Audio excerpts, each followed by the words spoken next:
So, hi. Not long ago, I started making Gojo in Roblox. By now I've shown you 3 moves, but I do have 3 more at the end of the video. The first ability I made was Infinity. What this ability does is simply, anything that gets close to the user of the ability slows down until it comes to a complete stop without ever touching him. So how do you make that in Roblox? Well, you first need to get the distance from the user of the ability, which you shouldn't do like I did. I started just subtracting one position from the other, but this just doesn't work. Half the time you end up getting a negative number, so I would really recommend using the inbuilt function distance from character.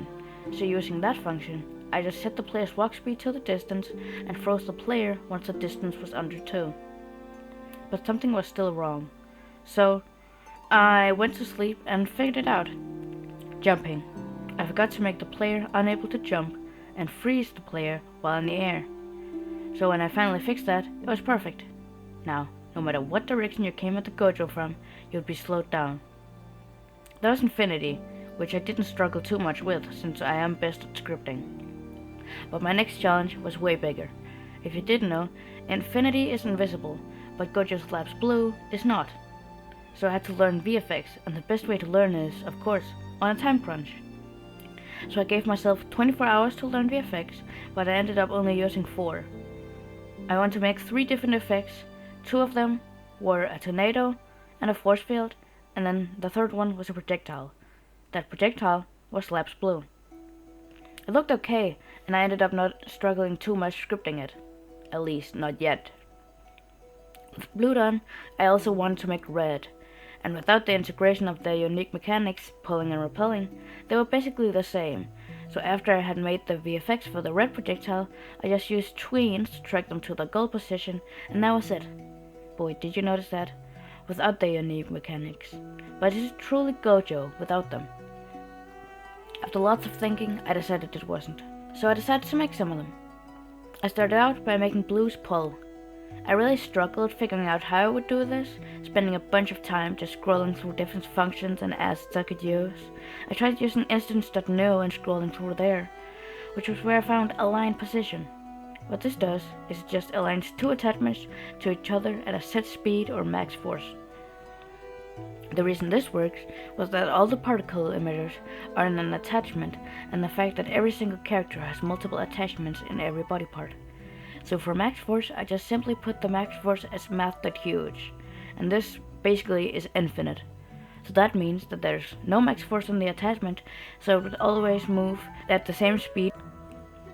Now to what I teased in the intro. 挙式紫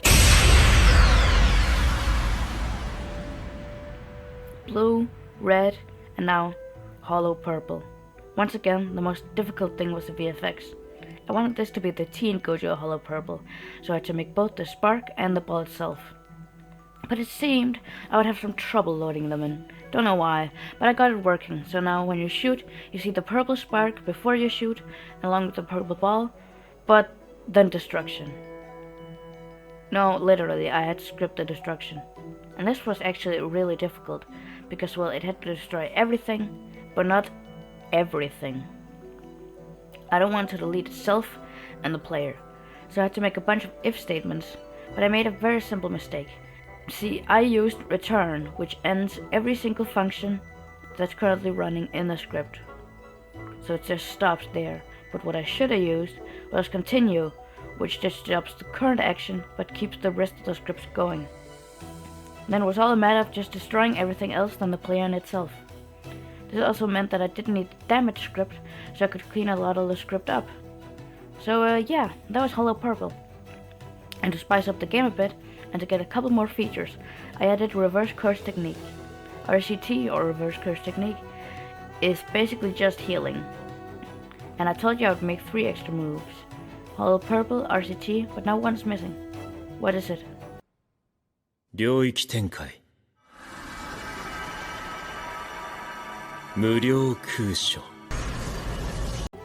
Domain Expansions, the pinnacle of Jujutsu sorcery. And Gojo's domain expansion is one of the best. Unlimited Void immobilizes anyone inside it by barraging their brains with an unlimited amount of information.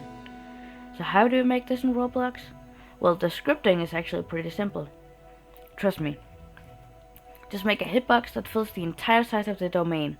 Find the characters inside using parts and part, and then anchor any of their body parts. Normally, I would anchor the humanoid root part, but since I'm already doing that with Infinity, I just used the lower torso instead. But my biggest challenge with the domain was the VFX, because have you seen this? There's a black hole! So of course I started with the actually most difficult part, the speed lines that appear when deploying the domain. And you're probably wondering why this is so difficult, and well, it's perspective. Particle emitters create two-dimensional effects like a piece of paper, and if you've ever tried to draw something in perspective, you know that it's pretty difficult. Now do that, but you have limited options for what you can actually change for your completely straight line. So that was pretty difficult, but I got it working in the end. Kinda. Let's speedrun the black hole. Black ball, done. Fog, done. Spinning circles, done. Rainbow glare, done.